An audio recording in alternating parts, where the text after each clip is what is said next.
right, everybody. Hello out there in my Facebook land. And if you're listening to this later in my podcast land, I'm Dan Weedin.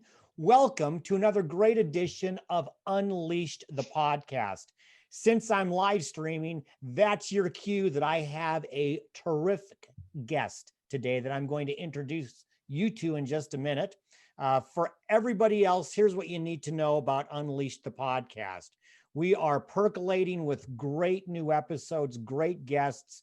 The best way to never miss any of that is to subscribe to the podcast in one of your favorite places. We've got Spotify, we've got Stitcher, we've got Google Podcasts, we've got iTunes, we've even got Amazon Music. So go to one of those places, subscribe, and I know you're watching this live, so you're already a member of my Facebook page. But if you're watching this later at some point, please find our free public group on Facebook under Unleashed the Podcast.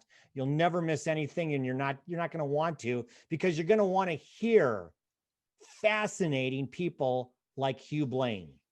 And Hugh Blane, Hugh, are you there, Fascinating. buddy? Yeah, man, fascinating. That's me. That's you. That's how people describe me. That's how they introduce me. You've been called a lot of things. Today, you're being called fascinating. Let me tell everybody about my good friend, Hugh Blane.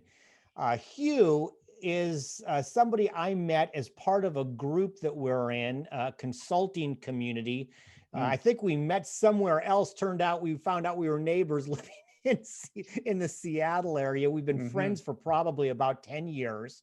Hugh is an expert on leadership. He's an expert, and I've watched his consulting practice evolve over the last several years.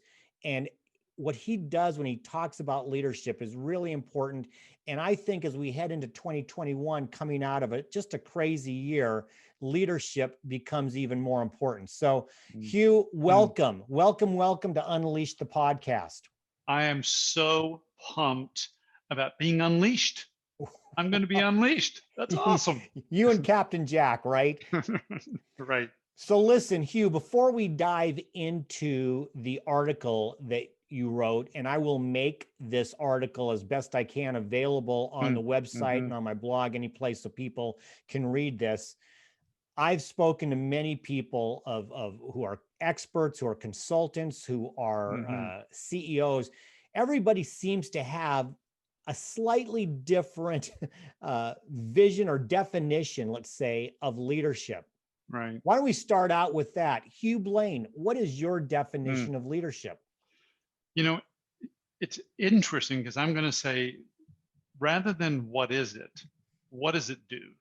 Right. So what's the outcome of leadership? Because we all too often think about leadership from the standpoint of it's a verb, it's an action, this is what you do, as opposed to what does it actually accomplish? And here's what I think leadership does. Leadership is supposed to inspire greatness in someone so that they will then go inspire greatness in others. So my definition is leadership is about inspiring greatness in others in service of others. That's what my definition is. So in a sense, it's inspirational, and you're also making all of those people around you better. Yeah. So if you think about it, the word inspiration comes from Latin, which is inspiro, which means to breathe life into something. So, if you think about it, inspiration is about breathing life, about an idea, maybe a dream, maybe a hope, some sort of aspiration that someone has, that the world can be a better place. Maybe this part of the world can be a better place here in the technology firm in which I work. Maybe it's a little bit better place here in the community in which I serve, wherever it may be. How do I make this place a little bit better? And if you think about that, Dan, that means that I'm infusing something into this equation that's going to make all boats rise. And I think we should be inspiring greatness, not average, not complacency. I think we should be inspiring greatness. So it's interesting. My mind, when you were defining that, went to, you won't be surprised, went to sports. I love sports, and one of the qualities that I hear of some great players is that you hear, oh, that person makes everybody else around them better. And often it's by maybe their play, but when you start talking, it's like there's also inspiration there that these great athletes, through their skill and their inspiration, make all those boats around them rise, and all of a sudden you've got a good team, and it was through their leadership. Is that a good analogy? Well, it's a good analogy. There's a precursor to the analogy, though, which is that there are some people who are incredibly talented. Let's go back a few years to 2013, 2015 with the Seahawks. And who was that guy that had an amazing game in the Super Bowl? Percy Harvin, right? Yeah. Percy Harvin was an exceptionally talented individual who just soiled the ground all around him here at the Seahawks. Right. And that there was actually stories of fisticuffs happening in the locker room because of this guy. So you can be pursuing greatness, but it could be a self-centered greatness. And it is absolutely as to what you're saying, is that, am I here to create greatness in others for others? And by extension, can I then become great at what I do? And not because I don't want to go down this lane, because I want to talk about, but you know what? You talked about the Seahawks in 2013. Coach Pete Carroll, I think, probably meets your definition of inspiring others. So at the end, in his leadership role, that helped to take a large, diverse group of people onto a Super Bowl championship. Absolutely. I mean, that dude is on fire. He is. I mean, he's not lukewarm. No. I was having a conversation with a client the other day, Dan, and it was interesting. So, it's a 20-person company. They do about $10 million a year. Okay. And so I was just asking them, and I said, so you're engaging me as an advisor, and I'm going to be your executive coach. I'm talking to the president. I said, you're on fire on this business. Just out of curiosity, how many other employees inside your organization are on fire? And we were on Zoom, and I could see him just he dropped his head a little bit, and he was thinking, and his eyes all of a sudden went up to the left. And so he's accessing his brain and going, how many people are really on fire in my business? And he said, out of 20, 2. Wow. Right? And I said, I want you to just think about this. What if it were 4? Let's just say, because we're just talking about then 25%. What would it be like if it were 4 or 5? And he said, Hugh, it would make a transformational difference. Wow. So if you are not, and this is about leadership, if you're not on fire for creating something of value for other people, if you don't really love something, that's really just you're on fire about it, you're not going to achieve greatness.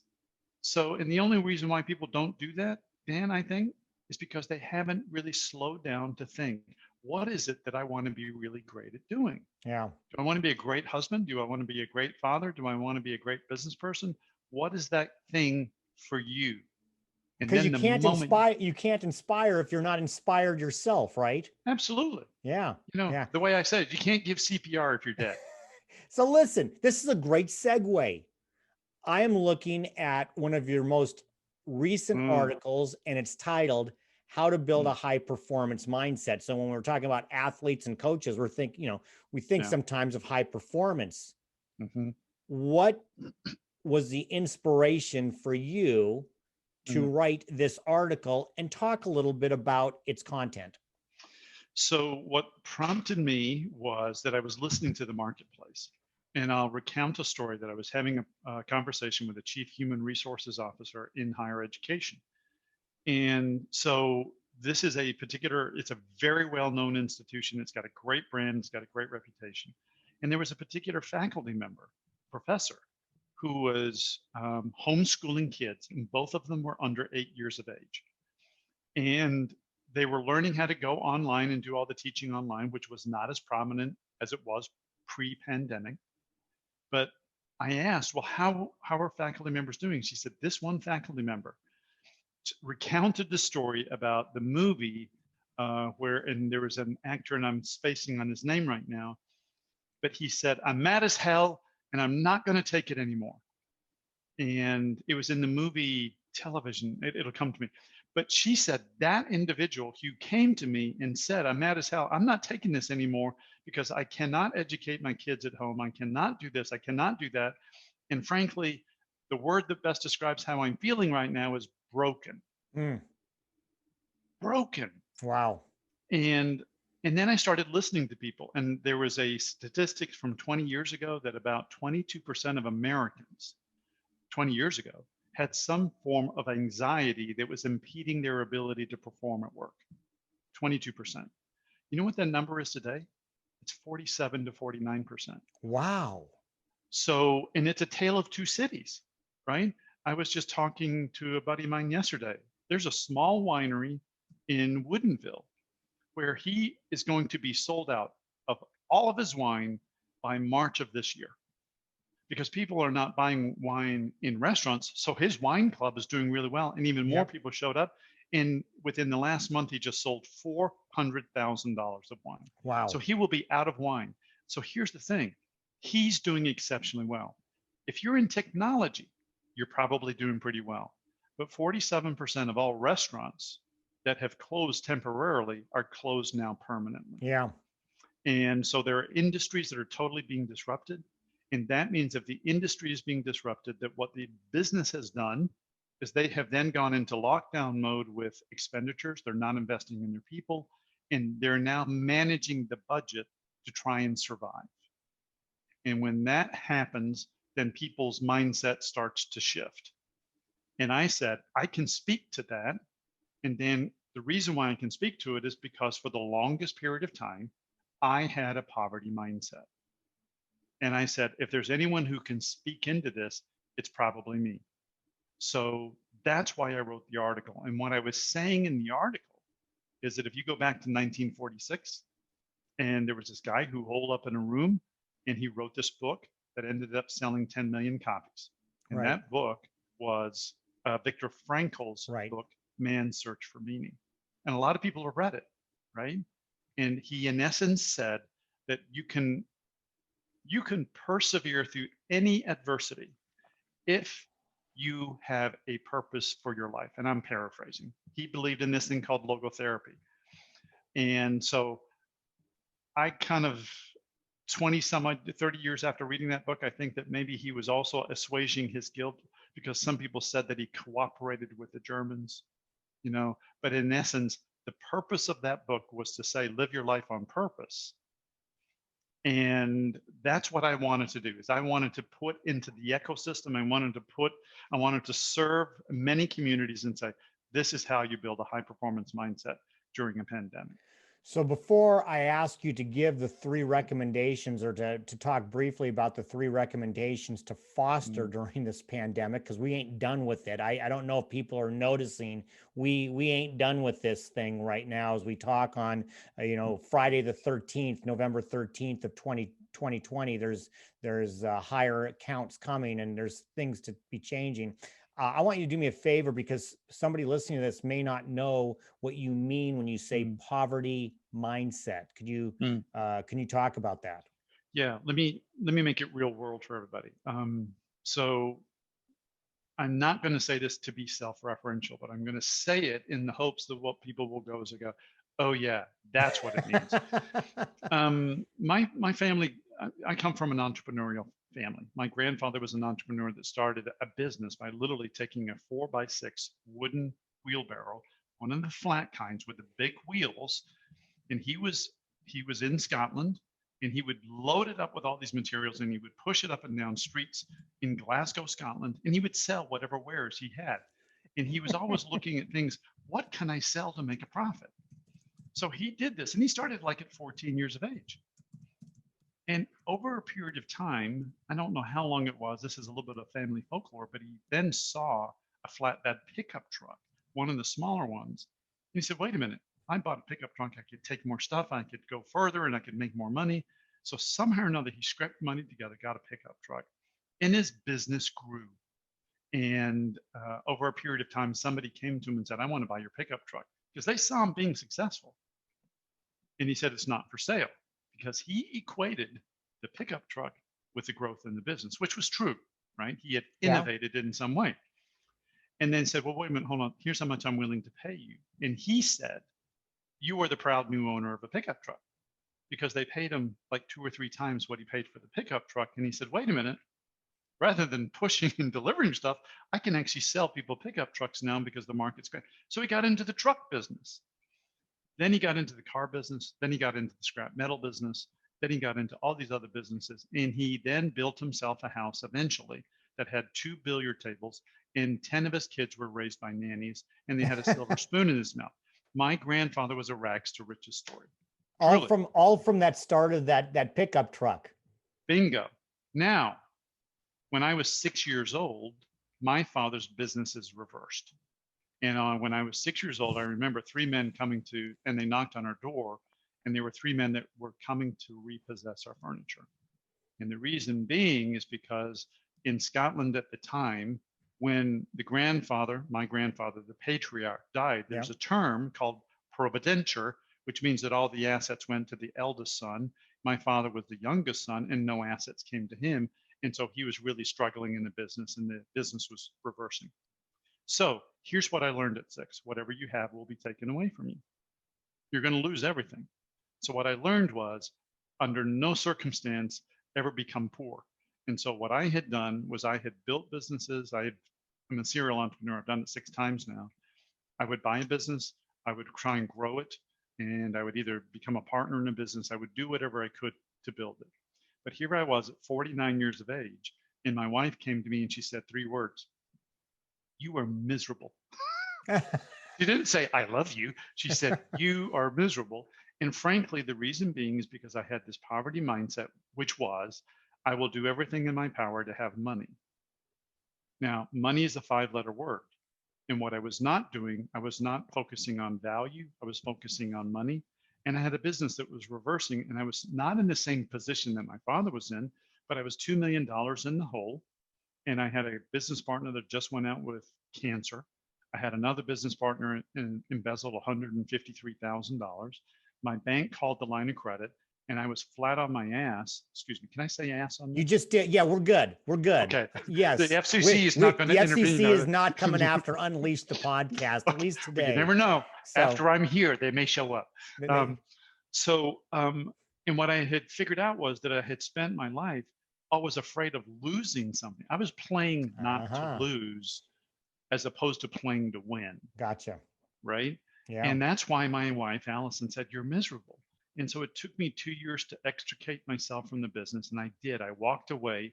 And everybody, here's the thing. I walked away with $7,500. $7,500 after about 9 years of hard busting my tail kind of work.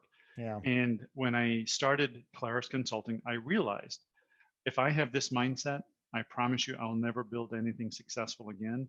And so I then realized that's a poverty mindset. You always think you're going to lose. The glass is always half empty. And no matter what you do, it's never enough. So that's what I think. That's how I define a poverty mindset. Does that make sense? It's a great example. In fact, it might be the best one I've ever heard. And I'm not saying what did you say that again? Yeah. Can I just hear you? So listen, first of all, I have another 2 questions left for you. Yeah. You're going to come back again. I'm going to make you promise that you're going to come back again, because there's more things that you and I should share here. The penultimate question is this. What are those 3 recommendations? We're going to send people to read your article, but you have 3 recommendations for fostering the mindset of high performance during a worldwide pandemic, which we are still in. Share those and talk about each one briefly. Okay. I'm going to shift gears because I'm going to make these more practical. Okay. The 3 things that people should do. They should love deeply, they should learn daily, and they should live boldly. Now, here's what I mean by that. I think that what has happened is we have become so incredibly intellectual with regards to everything that's going on. We're in our heads. We're trying to make these plans, and we're trying to make sure that we can control things. And one of the things that we have done is with physical distancing is we have gotten detached from people. And I think that what you need to do is you need to fall in love with a dream or a hope or an aspiration. You need to fall in love with a customer. You need to fall in love with fall in love with the people that matter most to you. And you need to remember, doesn't matter how much money you got or anything like that. When you are buried 6 feet underground, the only question that's going to be asked of you when you get to the pearly gates is, did you make a difference in anyone's life? Right. So my contention is, love people. That's number one. Learn something every single day that will make somebody's life a little bit better. If you do that courageously with humility, then what you do is you then live boldly. And boldly is simply a courageousness to go and do something that may be a little uncomfortable, that scares you, so that you can then get better, become greater, more great tomorrow than you were today, better than you were yesterday, so that you can be in service of other people. You know, you have been inspirational to so many people today. I'm just going to tell you, I know you've been inspirational to me. Thank you. I have one more question before we end this. And again, we're going to have Hugh back because I know there's so many more things that we can talk about. My question for you is around, again, leadership. And I think a lot of people who are watching this or listening to it have had success or successful leaders. They can look and say, look what I've been able to accomplish. And yes, I agree with you and all of that.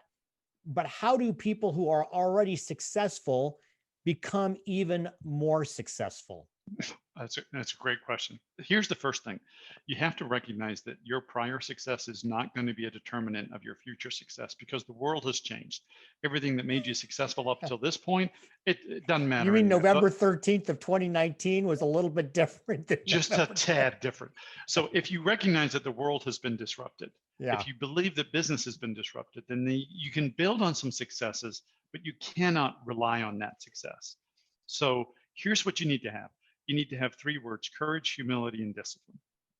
You need to have the courage to be able to say, what made me successful is not going to make me successful in the future. And you have to courageously say, what will I need to do differently in order for me to be a better leader, to serve people more, and to have a bigger impact.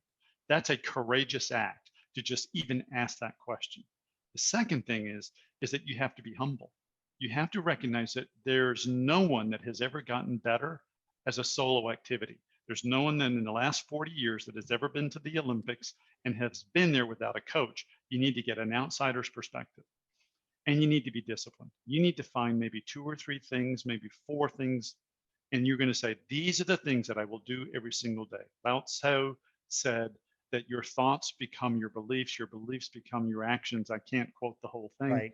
But if you just build a repeatable process, and if you focus on the process and master a process, and that's what I help people do, is I help them understand this is the process you will need to get better. Here's the courage, here's the humility, and this is what you're going to do on a daily basis. That's what's required to get better. Those 3 things. And if you do them, in our practice, 94% of the people get better. 94. Hugh, you're a rock star, man. You are an absolute rock star. Thank you very much. Will you come back again? Can we have you back Absolutely. again? So Absolutely. Listen, somebody's saying, I got to read that article. I got to learn more about Hugh. How do people reach you? www.clarisconsulting.net. All right. Hey, thanks very much. So to everybody out there, you see, this is why you got to subscribe to Unleash the Podcast. Go to your favorite podcast place, subscribe, join us here on Facebook on Unleash the Podcast. For Hugh Blane right now. Again, Hugh, thank you very much. And to all of you out there, listen, things are crazy out there. Please wear a mask, be healthy, be safe, and above all, be unleashed.